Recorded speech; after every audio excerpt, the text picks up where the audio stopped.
Araban bereziki asko daukagu jokoan hurrengo hauteskundetan. Asko dago jokoan. Eta aukerak argia dira.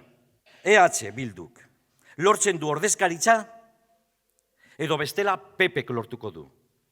Demokrazia ala inboluzio antidemokratikoa. Eskubideak edo murrizketak. Hori dira aukerak. Hori da jokuan dagoena. Horregatik, aurrerakoiak, ezkerreko Araba guztiok, balio demokratikoetan sinisten dugun arabarrok,